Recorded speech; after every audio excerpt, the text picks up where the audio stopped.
तो ऑनर की तरफ से काफी समय बाद एक ईयरबड्स आया जिसका नाम है चॉइस ईयरबड्स X5। तो ये ईयरबड्स मैंने ट्राई करे 2000 रुपए के प्राइस में थे और देखो 2000 रुपए का प्राइस ब्रैकेट ऐसा है ना कि यहाँ पे काफी सारे लोग ईयरबड्स खरीदना पसंद करते हैं। तो फटाफट से बात करेंगे इस ईयरबड्स के बारे में कैसे क्या है, बट उससे पहले सभी से रिक्वेस्ट करूंगा कंटेंट पसंद आया भाई का तो लाइक और सब्सक्राइब जरूर से कर देना। तो खोल लेते अपन यहाँ पे डब्बा। तो डब्बे में आपको कुछ ब्रांडिंग देखने को मिल जाती है ऑनर चॉइस की और कुछ की हाईलाइट्स दे रखे हैं साइड में। कंटेंट पैकेज के तौर पर आपको ईयरबड्स मिल जाएंगे, एक्स्ट्रा सिलिकॉन के ईयर टिप्स दे रखे हैं इन्होंने यहाँ पर, साथ में कुछ पेपर वर्क दे रखा है। चार्जिंग केबल यहाँ पर मिसिंग थी, काफी सारे ब्रांड्स चार्जिंग केबल प्रोवाइड करते हैं बट इन्होंने नहीं दे रखी है। तो ये कुछ है बॉक्स का एक्सपीरियंस। बट ईयरबड्स की बात करें हम लोग, क्योंकि 2000 रुपए आप इस ईयरबड्स के लिए पे करने वाले, तो कैसा क्या फील है।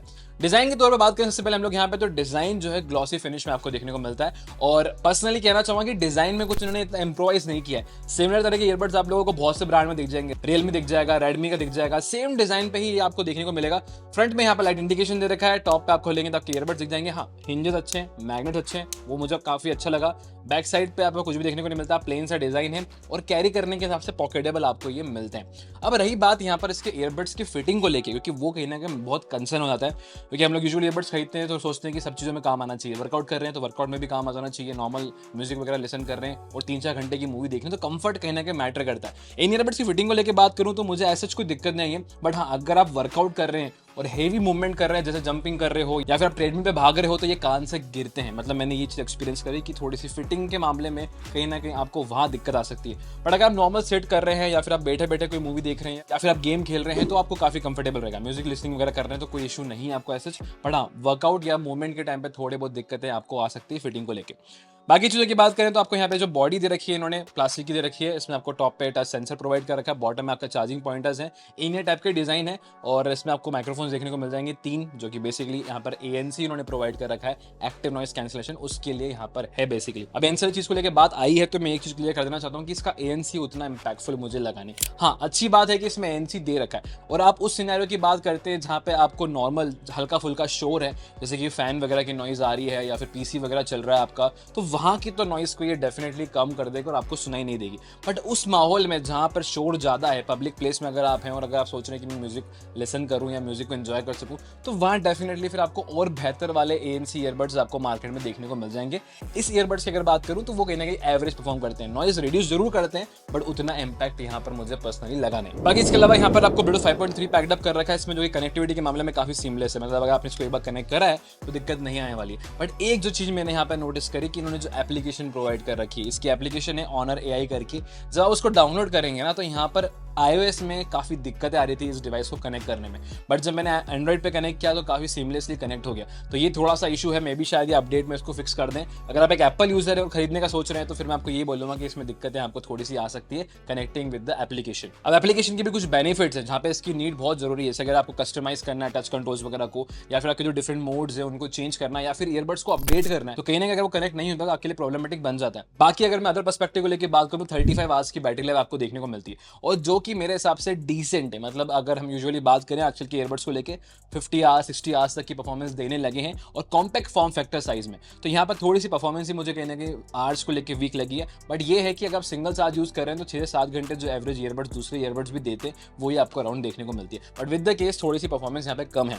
अब रही बात यहाँ पर सबसे इंपॉर्टेंट चीज को लेकर, वो है sound quality. Sound quality terms में कह सकता हूँ कि नो डाउट क्वालिटी काफी अच्छी है। मतलब अगर बेस को लेकर बात करूँ, मैं ट्रेवल्स को लेकर बात करूँ, काफी रिच है और आपको डिटेल्स सुनाई देती है। स्टीरियो सेपरेशन वगैरह भी काफी अच्छा है, लेफ्ट राइट वगैरह आपको प्रॉपर सुनाई देगा। एक जो मेजर कंसर्न मुझे पर्सनली लगा कि मिड्स की जो क्वालिटी है वो थोड़ी सी और एनहांस या रिच हो सकती थी। स्पेशली जैसे हम लोग मूवी देखते हैं तो डायलॉग्स वगैरह काफी मैटर करते हैं। तो उस पर्सपेक्टिव से अगर मैं बात करूँ तो मुझे कहीं ना कहीं थोड़ा सा वीक लगा। बट बेस काफी रिच है। मतलब अगर आप बेस वाले म्यूजिक सुनना पसंद करते हैं तो इसकी एप्लीकेशन में आपको कस्टमाइज EQ का ऑप्शन प्रोवाइड कर रखा है। तो वहां से आप बेस बूस्ट वाला मोड ऑन कर लो, आपको बेस में काफी अच्छा परफॉर्मेंस यहाँ पे मिल जाता है। तो ऐसी कोई दिक्कत नहीं है। और लाउडनेस ऑप्टिमाइजेशन भी अच्छी है, ऐसा नहीं कि कान में चुभ रहे हैं, फुल वॉल्यूम करने में कान में इरिटेशन हो रहा है। तो उस पर्सपेक्टिव से अगर बात करूं तो साउंड क्वालिटी काफी अच्छी है।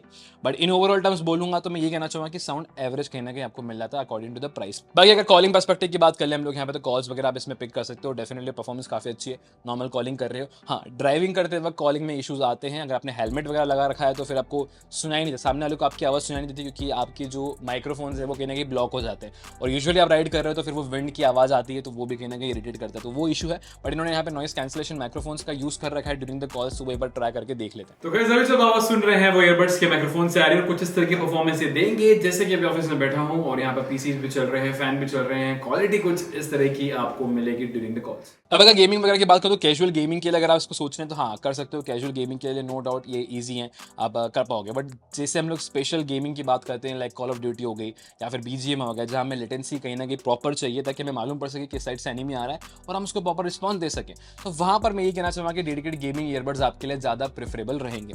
टच रिस्पॉन्स की बात करें, टच रिस्पॉन्स काफ़ी अच्छा है, कोई दिक्कत नहीं आएगी। आप यहाँ पे ट्रैक्स वगैरह forward backward play pause easily कर सकते हो और एप्लीकेशन से कस्टमाइजेशन ऑप्शन भी आपको अवेलेबल कर रखा है। अब यहाँ पे ट्रांसपेरेंसी मोड भी इन्होंने इंक्लूड कर रखा है। ट्रांसपेरेंसी मोड जो कि होता है अपोजिट मोड, यानी कि जब एएनसी में आपकी आवाज़ जो गायब हो जाती है वो ट्रांसपेरेंसी मोड में डबल हो जाती है, यानी कि आप बाहर की चीज़ें भी सुन सकते हो। और ये चीज़ कब काम आती है, जैसे हम लोग कहीं बाहर ट्रैवल कर रहे हैं या नाइट वॉक कर रहे हैं और स्ट्रीट पे वॉक कर रहे हैं तो आपको बाहर की चीज़ों से भी अवेयर रखता है, इसको अवेयरनेस मोड भी बेसिकली बोलते हैं। तो यहाँ पर वो दे रखा है और मुझे उसका इम्पैक्ट उतना नहीं लगा, बट ये है कि हाँ कहीं ना कहीं यूजफुल हो जाता है। अगर आप 10 to 20% की वॉल्यूम पे म्यूजिक को सुन रहे हो तो आपके लिए काफ़ी काम की चीज़ है वो। तो पर्सनली अगर मैं अपने ओपिनियन की बात करूँ तो 2000 रुपये के प्राइस में ये डिवाइस अपने कंपटीशन के अराउंड थोड़ा सा फीका पड़ जाता है। यहाँ पर जो और कंपटीशन में चीज़ें मिल रही हैं जैसे कि T300 अगर आपने देखा होगा रियलमी का, वो काफ़ी बेहतर परफॉर्म कर जाता है। इवन वन प्लस के जो बड्स आते हैं 2000 रुपये के अराउंड, वो भी काफ़ी अच्छे इंपैक्टफुल परफॉर्मेंस देते हैं। और रही बात जो ANC वाली चीज़ को लेके, मुझे उतना इंपैक्ट यहाँ पर पर्सनली लगा नहीं। इस प्राइसिंग पे ये डिवाइस को आप थोड़ा सा अवॉइड कर सकते हैं। पर्सनली अगर आप ऑनर का फ़ोन यूज़ कर रहे हो और अगर आपको एक डिसेंट म्यूजिक लिसनिंग ईयरबड चाहिए तो फिर कहीं ना कहीं आपके लिए चॉइस बन जाता है, या फिर कहीं आपको ऑफर वगैरह में मिल रहा है या अराउंड 1500 या 1600 के अराउंड, तो फिर आप इसको चेकआउट कर सकते हो। डिटेल वैसे मैंने डिस्क्रिप्शन में दे रखी है, अगर आपको देखने का मन है इस डिवाइस को तो आप वहाँ से देख सकते हो। बाकी भाई का कंटेंट अच्छा लगा, इन्फॉर्मेटिव लगा तो फटाफट से लाइक कर दो और कमेंट करके बताओ आपको ये डिवाइस कैसा लगा। एक कमेंट अच्छा सा कर देना, खुशी मिलती है। देखो कमेंट आते ना तो खुशी मिलती है और खुशी जो है दुगनी होती रहना चाहिए। बाकी बस जल्द मिलेंगे नेक्स्ट वीडियो में, तब तक के लिए सिट इन रहिएगा इंदौरी एक्सप्लोरर के साथ।